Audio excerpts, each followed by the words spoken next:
ako ang Kuya E.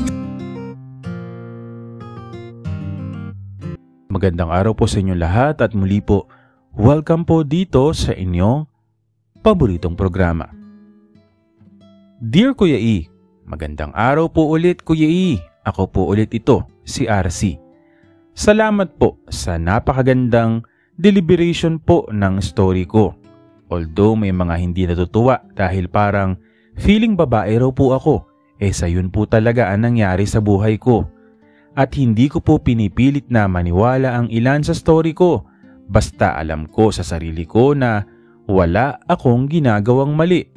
I know my limit and I don't want to apology for those people who don't believe my story. Who don't believe. At may mga lilinawin lang po ako Kuya E para sa mga nalilito. Na bisexual ba o straight si Clark? Straight po si Clark Kuya E, kaya nga po natatakot ako para sa kanya nang maging kami dahil alam ko na magiging laman kami ng mga usap-usapan, lalo na siya dahil lalaki siya. Hindi mo naman kailangan matakot kasi siya naman yung nag-insist, di ba, kung yun naman yung sinasabi mo. And thank God dahil kahit na bisexual ako at straight naman si Clark ay natanggap kami ng mga pamilya namin both side. At tungkol naman po kay Edward, siya po ay bisexual bago pa maging kami. Ay umamin na siya sa akin na na-attract siya sa same gender, means boys and girls. Ito na po yung kwento namin ni Edward. Nang nagkahiwalay kami ni Clark, may malaking tanong na palagi sa isip ko kung wala na ba talaga kami ni Clark sa kadahilanan na lahat ng maaring maging komunikasyon namin kinalimutan ko. In other words, binlock ko siya. Wala kaming closure sa madaling salita, kaya siguro palagi akong natutulala at napapaisip na lang. Nang makarating ako sa Europe, napakalaking adjustment ang ginawa ko. Andyan yung hindi ako makatulog. Magkaiba kasi ang oras dito kaysa sa Pinas. 7 hours ang pagitan sa Pinas. Minsan pa, napakalamig dito. Yung tipong 3 na ang suot kong jacket pero napakalamig pa rin. San kaya sa Europe? Nga po pala Kuya E, sa isang kilalang luxury bag po ako nagwo-work as customer service. Okay, ito. Ito binalik ko na yung letter na to sa iyo, RC, no? Sabi ko, kasi naguluhan talaga ako dito. Pero ito, hindi mo pa rin pala siya pinago, no? Mula dito sa salita nga po pala Kuya E, sa isang luxury bag po ako nagwo-work sa customer service. Tapos biglang may RC, busy ka ba? Tawag sa akin ni Axel. Okay. Si Axel po Kuya E ay isang matalik na kaibigan. Magkasama po kami na mag-apply kami dito sa Hungary sa Europe. Okay, Hungary. Pasok ka bukas. Pasok ka, bukas yung pinto. Nagluluto kasi ako, wika ko. Ang bango naman ng niluluto mo. Dito ako makikikain ha, wika ni Axel.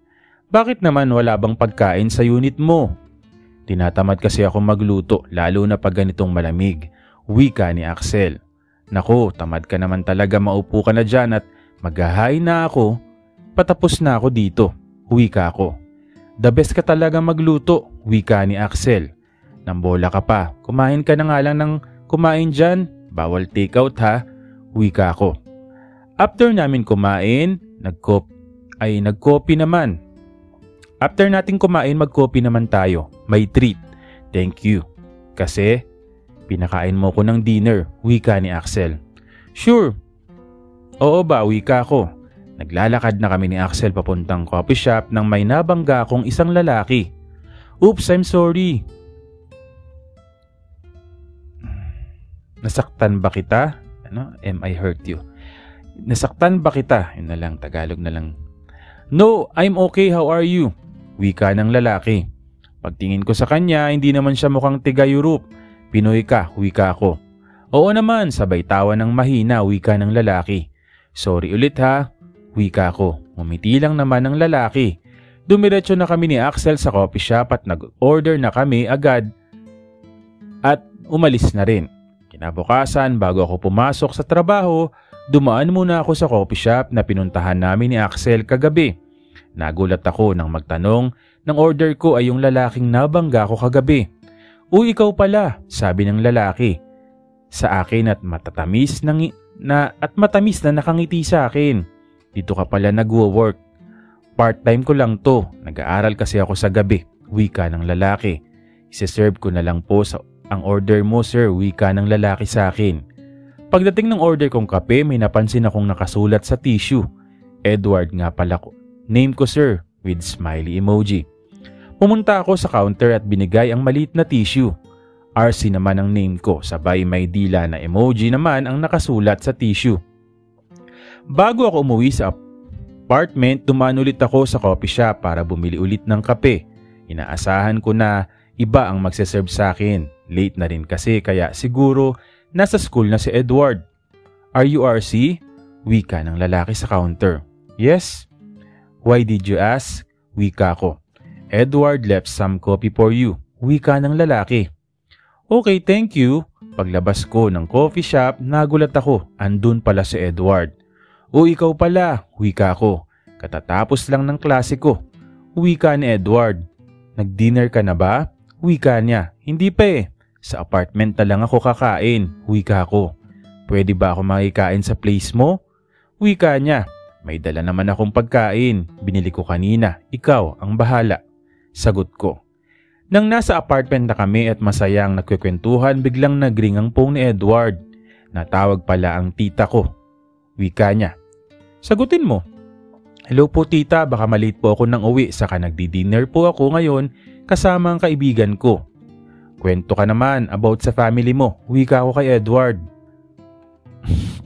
Patalon-talon yung Tatlo kaming magkakapatid, lahat kami mga lalaki. Si mama matagal nang nasa heaven, si papa naman ayun, may karelasyon. Sa totoo lang, tutol ako.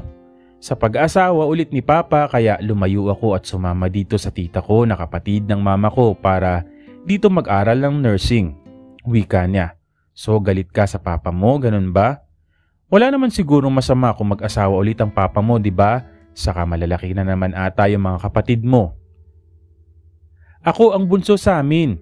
Si Kuya JC, pulis yun at nakadestino sa Quezon City. Yung pangalawa ko naman na kapatid, graduate ng engineering pero ayaw pa raw magtrabaho kaya andun sa poder ni Papa. Wika ni Edward. Ba't naman dito ka pa nag-aral ng nursing? Di ba mas maganda naman sa Pinas mag-aral ng nursing? Oo, pero mas pinili ko dito mag-aral. Masama kasi talaga ang loob ko kay Papa.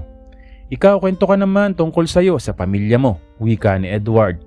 Nga pala, Kuya E, si Edward ay mahalin tulad mo sa isang Koreano. 5'11" ang taas, maganda ang katawan, chinito, maputi at magandang ngumiti. Tatlo din kaming magkakapatid. Pangalawa ako, panganay namin ay babae tapos bunso namin ay lalaki. Nag-aaral ng criminology and I'm also a breadwinner. Yung ate ko ay may pamilya na kaya dalawa na lang kami ng kapatid ko. Ang kasama ng mama ko sa buhay pero sa ngayon, hindi nila ako kasama. Sabay tawa ko.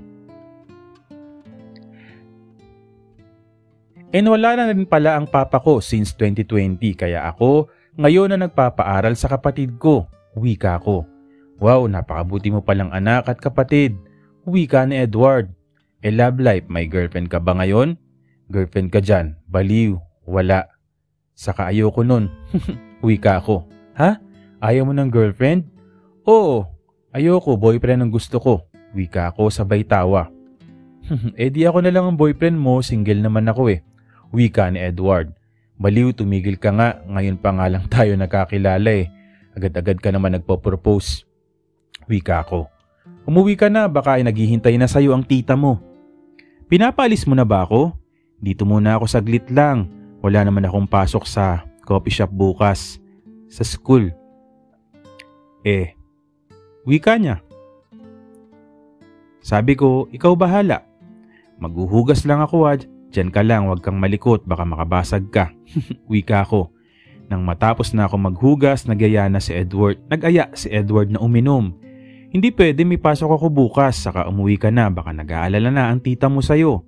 Hala siya, pinapaalis na talaga ako eh. Wika ni Edward. Ilang minuto pa lang na nakaalis nang biglang may tumawag sa messenger ko. Si Edward pala. O bakit? Wika ko. Pwede bang wait lang. Okay. Yung sinabi niya na hala siya, pinapaalis na talaga ako, ang kasunod nun, ilang minuto tumawag na si Edward. So nakaalis na meaning, no? O bakit? Wika ko, pwede bang usap muna tayo hanggang makauwi ako para lang maramdaman ko na may kasama ako, pwede ba yun? Wika niya. Oo na, sige ba? Asan ka na ba? Mag-iingat ka ha? Wika ko, uy, concern siya sa akin. Wika ni Edward, baliw, sagot ko naman. Baliw sa'yo, sabay tawa ulit niya. RC, malapit na ako sa bahay ni tita.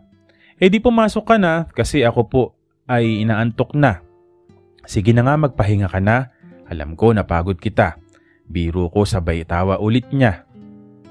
Sabay tawa ulit, wika niya. 3 months nang nanliligaw sa akin si Edward, Kuya E. Kahit mga kawork ko, kilala na siya. Daan ka mamaya dito sa coffee shop ha, after mo dyan sa work mo. Message ni Edward. Nasa coffee shop na ako nang biglang narinig ko ang favorite song ko na Because You Love Me ni Celine Dion. Pero si Edward ang kumakanta at may hawak na bouquet ng bulaklak.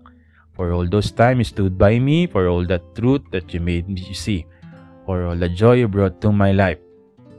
Nakita ko ang ilang mga Pinoy at mga European na mga kinikilig ng kantahin ni Edward ang chorus ng kanta.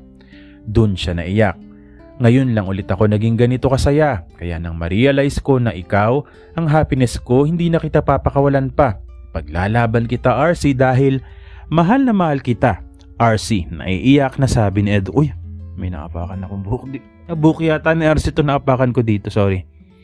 Can you be my boyfriend, my partner, my half of my life?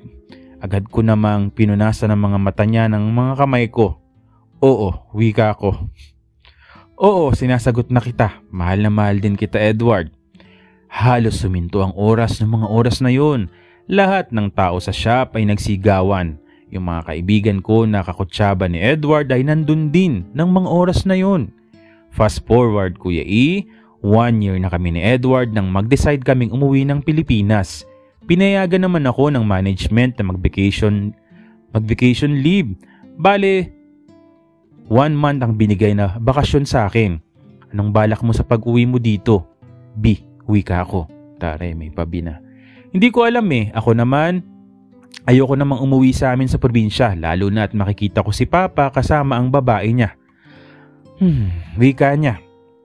Ano ka ba? Bisitahin mo naman ang Papa mo kahit na masama loob mo sa kanya. Papa mo pa rin yun. Bahala na, pero sa ngayon, sasama na muna ako sa'yo para makilala ko ang pamilya mo. B, wika ni Edward. Laking gulat ng pamilya ko nang umuwi ako. Hindi magkandamayaw ang kumustahan at iyakan. 2 years din kasi akong nawala sa Pinas kaya ganun na lang ako na miss nila mama. Ma, si Edward nga po pala. Boyfriend ko. Agad naman nagmano si Edward kay mama. Halina kayo sa loob na makakain na kayo at makapagpahinga na rin kayo. Wika ni mama. Pagkatapos namin kumain, nila mama at Edward, niyaya ako ni Edward na puntahan ng kuya niya na nasa Cavite din daw. Tiga Cavite po kasi ako, Kuya E. Agad naman akong sumang-ayon kay Edward. Nang nasa labas na kami ng bahay ng kuya ni Edward ay nag-doorbell siya. Nag-doorbell siya ulit pero wala pang lumalabas ng bahay. Baka walang tao, B, wika ko. Hindi, B, andito si kuya. Wala daw siyang duty ngayon eh. Nang pipindutin na ulit ni Edward ang doorbell ay biglang bumukas ang pinto ng bahay. Kuya, wika ni Edward. Kuya, hindi agad ako nakapagsalita. Natulala ako at gulat na gulat. Si Clark ang kuya ni Edward at hindi ko alam ang nararamdaman ko ng mga oras na yon. Para akong nanalamig na ewan. Kung di pa ako hinawakan ni Edward sa kamay ay hindi pa ako gagalaw. B, okay ka lang? Tara na sa loob. Wika ni Edward. Kahit si Clark natulala na makita ko. Halatang gulat na gulat din siya nung mga oras na yon. Pasok ka. Kayo, nauutal na wika ni Clark. Taray, may pautal. Kuya, si RC nga pala boyfriend ko. Wika ni Edward nang makaupo kami sa sofa. Halatang nanginginig si Clark nang makipagkamay sa akin. Kahit ako, Kuya E, di ko talaga maintindihan ang nararamdaman ko ng mga oras na yon. Kumain na ba kayo? Magluluto muna ako. Wika ni Clark. Di ba sabi mo sa akin, JC, pangalan ng kuya mo? Wika ko. Oo nga. Bakit B? Wika ni Edward. Ano meaning ng JC niya? Wika ko. John Clark B. Bakit B? JC ang tawag ng lahat ng nakakilala dyan kay kuya, wika ni Edward. Napabuntong hininga na lang ako, sabay sabing umupo na tayo. May gagawin pa pala ako sa bahay, wika ko. Ha? Kararating pa lang natin saka nagluluto si kuya oh. Masarap kaya magluto yan, wika ni Edward. Halika na, kain na. Luto na tong pasta, wika ni Clark. Kumusta ka naman Edward? Kumusta naman ang pag-aaral mo? Maayos naman kuya, matataas pa rin ang mga grades ko. Inspired kasi ako mag-aral, sabay hawak sa kaliwang kamay ko ni Edward. Nakita kong napatingin doon si Clark. Nang matapos kaming kumain ay nagpaalam na magbabanyo si Edward. Tumayo ako para ilagay sa lababo ang mga pinagkainan namin. Kumusta ka na? Ba't bigla kang nawala? Di ka man lang nagpaalam sa akin. Wala man lang tayong komunikasyon. Alam mo bang matagal kitang hinanap? Yun pala, nasa ibang bansa ka na. Wika ni Clark. Pwede ba Clark? Masaya na ako. Mahal ko ang kapatid mo at mahal ako ng kapatid mo. Ayokong saktan ng kapatid mo. Napakabait niya sa akin. Wika ko. Pero papaano ako ha? Iniwanan mo ko na puro katanungan ang mga bumabagabag sa akin. Wika ni Clark. Bigla akong niyakap ni Clark. Agad ko din naman siyang naitulak. Ang kapal naman din ng mukha mo no? Na-questionin ang mga desisyon ko. Baka nakakalimutan mo kung ba't ako nakipaghiwalay sa'yo. Nakalimutan mo na ba agad yung mga panloloko mo sa akin ha Clark? Mahina na wika ko. Yung nakita mo kami ni Abin sa ganung tagpo, matagal ko nang pinagsisihan yun RC. Sobra-sobra kong pinagsisihan ang mga yun. Paiyak na wika niya. Nang biglang bumukas ang pinto ng CR at lumabas na si Edward. B, pati ikaw naguhugas dyan, wika ni Edward. Oo nga ako na maghuhugas dyan. Doon na lang kayo ni Bunso sa sala, wika ni Clark. B, tara na, umuwi na tayo, wika ko. Pwede ba B, bukas na tayo umuwi sa inyo? Dito muna tayo magbanding. Magbabanding lang kami ni kuya, join ka na rin para maging ka-close mo siya. Yayain ko siyang mag-inom, wika ni Edward. Pero B, may gagawin pa kasi ako sa bahay. Ganito na lang ako. Ako na lang ang uuwi dito, dumito ka na muna. Samahan mo kuya mo, wika ko. Please B, wag ka nang umalis dito. Minsan ko lang kasi makabanding si kuya, wika ni Edward. Napabuntong hininga lang ako. Oo na, sige na. Kung may pasok ka ba? Kuya, may pasok ka ba bukas? Kung wala, pwede ba tayong mag-inom nila RC? Banding na rin. Sige Bunso, wala naman akong pasok bukas, saka kung meron, pwede naman akong mag-leave. Sagot ko na ang alak at magluluto ako ng pulutan natin. Nga pala, umiinom ba yang si RC? Wika ni Clark. Hindi masyado kuya, mahina siyang uminom kaya di ko siya masyadong pinapainom. Naging mahaba ang naging inuman namin ng gabing yun, Kuya E. Nakakadalawa na kaming JD pero si Clark parang hindi nalalasing. Samantalang si Edward pumupungay na ang mga mata niya. B, kaya mo pa ba o magpapahinga na tayo? Wika ko. Ubusin na lang natin yan. Kuya ha, tapos magpahinga ka na. Magpahinga na kami, wika ni Edward. Sige Bunso, ikaw ang bahala. Nang matapos na ang inuman namin, tinulungan ko na si Clark magligpit ng mga ginamit namin. Ako na ang bahala sa mga ito. Asikasuhin mo na lang yung kapatid ko, wika ni Clark. Agad ko namang inalalayan si Edward para magpunta sa kwarto. Nang naihiga ko na sa kwarto si Edward, hihiga na rin sana ako nang biglang kumatok si Clark. RC, gising ka pa ba? Naiwan mo yung cellphone mo sa baba. Tinala ko na dito. Pagkabukas ko ng pinto, namumugto mga mata ni Clark. May problema ba? Oo meron, malaki. Malaking malaki. Wika ni Clark na naiiyak na. Pwede ba tayong mag-usap sa baba please? Pakiusap ni Clark. Susunod ako, ayusin ko lang sa pagkakahiga si Edward. Pagkababa ko sa sala, hinanap ko agad si Clark pero wala siya. Pagtingin ko sa kusina, andun siya nakaupo na at nakatungo. Ano bang gusto mong pag-usapan? Bungad na wika ko. Kumusta ka na? Ako ba, hindi mo ba ako kukumustahin? Matagal akong nangulila sa'yo. Maraming tanong ang pabalik-balik sa akin. Wika ni Clark. Nangungulila? Yan talaga ang sasabihin mo sa akin? Alam mo ang dahilan kung bakit ako nawala sa'yo. Kung bakit ako nakipaghiwalay sa'yo. Tapos tatanungin mo ko. Ngayon na parang walang nangyari ha? Huwag ka nga magpabiktim Clark. Wika ko. Oo, malaki ang naging kasalanan ko sa'yo pero maniwala ka man o hindi, walang namamagitan sa amin ni Abby. Ganun lang talaga kami magkulitan. Since college, di ba? Alam mo naman yun. Sobra naman atang close yung ganon, yung tipong kailangan nakakandong pa sa'yo at may pahalik-halik pa sa kamay mo. At sa sobrang close nyo, nakalimutan mo may kapartner ka na nag-aalala sa'yo. Dahil wala ka man lang paramdam kung nasaan ka, kung okay ka lang ba. Buti pa nga ang multo, nagpaparamdam. Ikaw, ano, ha? Ibang klase naman, Clark. Wika ko. Anyway, let's forget about that. Mag-move on ka na dahil naka-move on na ako. Huli na ang lahat, nagmamahalan na kami ng kapatid mo. At di ko kasalanan kung nagkakilala kami ng kapatid mo. Ni minsan hindi mo nabanggit kung saang bansa ang kapatid mo. At di ko rin naman kasalanan kung napapasaya ako ng kapatid mo. Wika ko.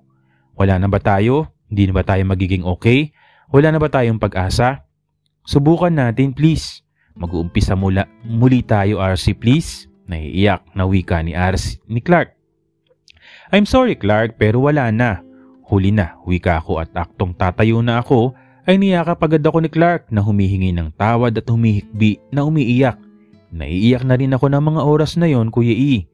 Magpahinga ka na Clark, magpapahinga na rin ako. Iniwan ko si Clark na umiiyak sa kusina. Kinabukasan maaga akong nagising. Ako na rin ang nagluto ng almusal namin. Nagulat pa ako na may magsalita sa likod ko. Pasensya na, nalita ko ng gising. Pagtingin ko, si Clark pala. Ayos lang, maupo ka na at pagtitimpla kita ng kape. Salamat ha. 1 teaspoon lang ang sugar ha, wika ni Clark. Oo, alam ko naman na hindi ka mahilig sa matamis at maalat. Bahagya naman natawa si Clark. Si Edward, pinagluluto mo rin ba siya? Namimiss ko na ang mga luto mo, wika ni Clark. Medyo napangiti ako sa sinabi ni Clark pero agad kong binawi yun. O, kape mo. Wait ha, gigisingin ko lang ang kapatid ko. Wika. Ang kapatid mo, wika ko. Pagbalik ko ng kusina kasama ko na si Edward na pupungas-pungas pa. Ikaw ang nagluto nito, B? Wika ni Edward. Oo, siya lahat nagluto niyan. Nalit kasi ako ng gising. Nagising ako sa luto niya. Ang bango kasi, wika ni Clark. Nang nakaupo na ako at kukunin ko na ang kanin ay nagsabay pa ang magkapatid na magbigay sa akin ng kanin. B, kanin. Wika ni Edward. RC, kain. Wika ni Clark. Medyo na-awkward ako. Sinabi ko na lang na ayoko ng kanin at mag-i-egg lang ako na nilaga para makalusot. Ang setup ng upo namin sa mesa, Kuya E, nasa king chair si Clark, sumunod ako sa kanan niya at kasunod ko naman si Edward. Palagi nagkakasagian ang mga paa namin ni Clark at nagkakatinginan kami. Mabuti na lang at hindi yun nahalata ni Edward. Taray. Nang matapos na kami sa almusal namin, nagpaalam na rin kami ni Edward na aalis na. Next week bunso, bumalik kayo dito ha, wika ni Clark. Bakit kuya, anong meron? Ay, oo nga pala, death anniversary ni Mama. Munti ko nang makalimutan, wika ni Edward. Sige kuya, makakaasa ka, pupunta kami ni RC. Huwag na kayong mag-abalang magdala ng kakainin ha, ako nang bahala sa lahat, basta pumunta na lang kayo, wika ni Clark. Oo kuya, makakaasa ka, wika ni Edward. 1 linggo ang nakalipas, nasa bahay na ulit kami ni Clark para sa anibersaryo raw ng pagkamatay ng mama nila ni Edward at Clark. Pinagtirik na lang nila ng kandila ang mama nila sa kadahilan ng nasa Davao yun nakalibing. Kain na kayo, wika ni Clark. Kuya, tayong 3 lang ang magsasalo-salo, wika ni Edward. Hindi bunso, pupunta na mga kaibigan ko dito. Malapit na raw sila, wika ni Clark. Biglang may kumatok sa pinto at dahil ako ang malapit sa pinto, ako na ang nagpresenta na magbukas noon. RC, sabay-sabay na bungad na wika ng lalaki. Nagulat pa ako dahil sina Ervic, Aaron at Mark ang mga iniintay na bisita ni Clark. Anong ginagawa mo dito? Wika ni Ervic. B, kilala mo sila? Wika ni Edward. Ano kasi bunso, nakikwento ko kayo sa mga kaibigan ko kaya parang kilala na nila si RC, di ba guys? Palusot ni Clark. Ah, ganun ba? Pasok na kayo, wika ni Clark na maumpisahan na ang inuman. Nang matapos na kaming kumain, nagsabay-sabay agad na sinet up ang inuman sa labas ng bahay sa may mini garden. Kailan pala balik yon ng Europe? Bunso, wika ni Clark. 1 month naman kaming bakasyon ni RC kuya, kaya matagal pa tayong magkakasama. Dapat kuya mag-special leave ka rin para naman makapag-banding tayo nila RC. How about hiking? Kuya, maganda yun, wika ni Edward. Oo nga, maganda yun. Sa bagay, nature lover si RC, wika ni Clark. Paano mo nalaman na nature lover si RC kuya? Parang wala naman na ako nababanggit sa'yo tungkol dyan. Nagkatinginan kami at nakuha naman ni Clark ang ibig kong sabihin. Madalas ko kasing nakikita mga shared posts mo kay RC na mga mountains at rock formation kaya naisip ko na nature lover siya. Ah, oo kuya. Mahilig din kasi sa adventure si RC eh. Sabay tawa nila. Nakakarami na kami ng inom nang maubusan kami ng yelo. Wala na pala tayong yelo pre, wika ni Ervic. Mark, pasuyo naman, bili ka doon sa may convenience store ng yelo, wika ni Clark. Samahan ko na siya, kuya, bibili din kasi ako ng snacks natin, wika naman ni Edward. Okay bunso, ingat sa pagdadrive. Mark, wika ni Clark. Wala kang ipapabili bi, wika ni Edward. Wala bi, wika ko. Nang makaalis ng dalawa, sala lang ako kinausap ni Ervic tungkol sa amin ni Clark. Pare, hindi alam ni Edward na mag-ex kayo ni RC, wika ni Ervic. Hindi at wag na lang kayong maingay kung pwede lang, wika ni Clark. Humahanap lang ako ng tiyempo para sabihin at maipaliwanag kay Edward ang lahat. Alam ko na pag nalaman niya ang totoo, masasaktan si Edward. Yun ang iniwasan kong mangyari. Grabe no, as in wala kang idea na kapatid ni Edward si Clark. Ang lit talaga ng mundo no, wika ni Ervic. Wala, as in wala talaga. Kasi nung nagkwento si Edward tungkol sa pamilya nila, nabanggit nga niya sa akin na 3 silang magkakapatid. Ang pangalay nila, Police at JC ang pangalan at never ako nag-expect na ang JC na kapatid ni Edward at ang Clark na kilala ko ay isang tao lang pala. Mahina kong sabi. Tadhana nga naman, so paano yan? Medyo nahihirapan kami sa sitwasyon nyo. By the way, nakapag-usap na ba kayo? Wika ni Ervic. O pare, okay na kami ni RC pero hindi pa din ako okay kasi alam ko at ayoko naman magsinungaling sa sarili ko na wala na akong naramdaman sa kanya. Lalo na't misunderstanding lang lahat ng nangyari sa amin, wika ni RC. Ikaw RC, ganun din ba ang naramdaman mo? Hindi ko alam. Sabay tayo at pasok sa loob ng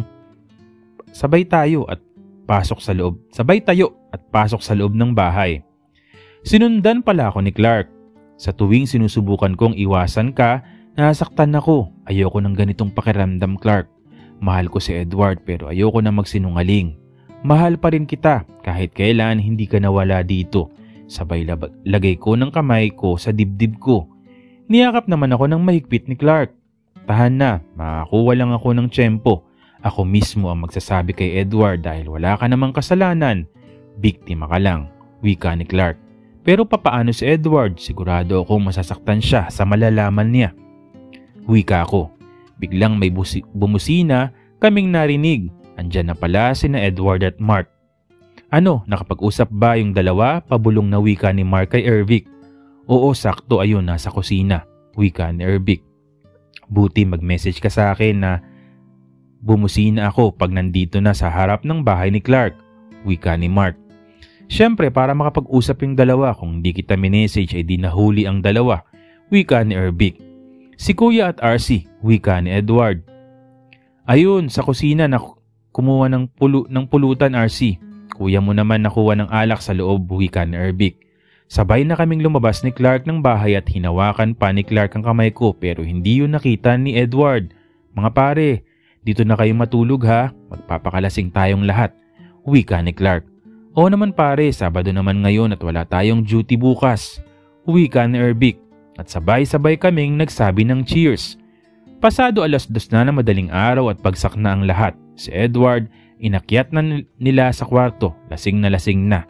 3 na lamang kami nila Ervic at Clark ang nasa labas pero hindi na kami umiinom. Kwentuhan na lang. Mauna na ako sa inyo ha. Hayaan ko na kayo para makapag-usap kayo, pare, wika ni Ervic at bahagyang pinisil ang balikat ni Clark. Sige pare, magpahinga ka na. Ako na ang bala dito sa mga iniinom natin, wika ni Clark. Di ka pa ba inaantok, wika ni Clark at bahagyang lumapit sa akin at sumandal sa balikat ko. Hindi naman ako masyado nag-inom, di ba? Wika ko. Hanggang ngayon, mahina ka pa rin uminom, sabay pisil sa kamay ko. Wika ni Clark. Sobra kitang na-miss, RC.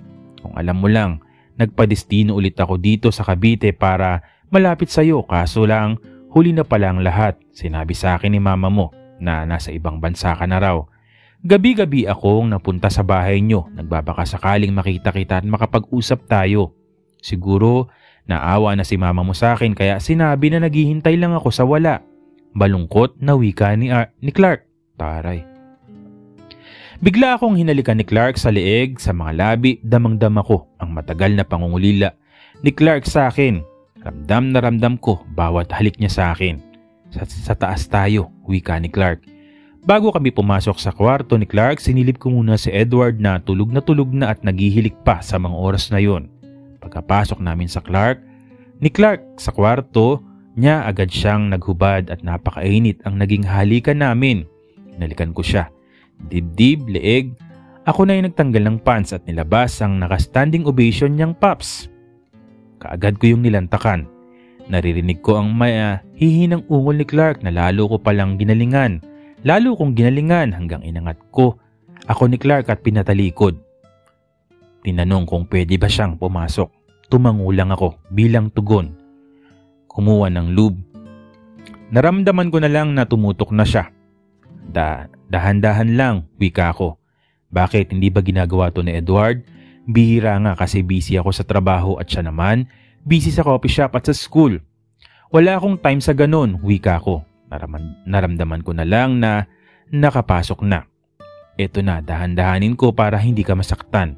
Ang sikip mo, mahal, wika ni Clark.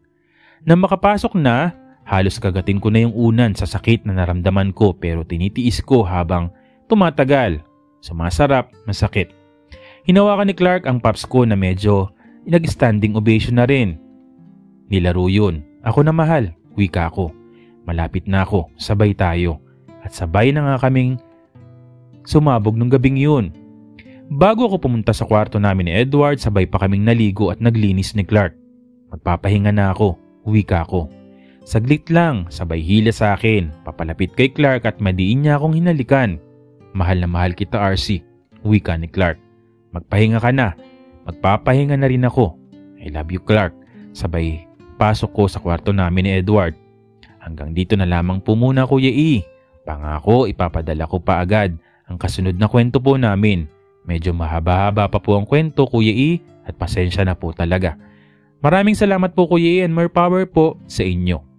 RC, okay? Tutuloy daw po ang kwento ng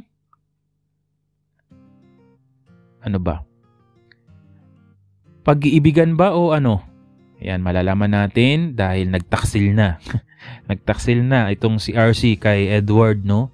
Yun. Muli po, abangan po natin ang susunod na letter ni RC. Maraming salamat po sa patuloy na sumusubaybay dito po sa inyong paboritong programa. Maraming salamat po sa inyong lahat.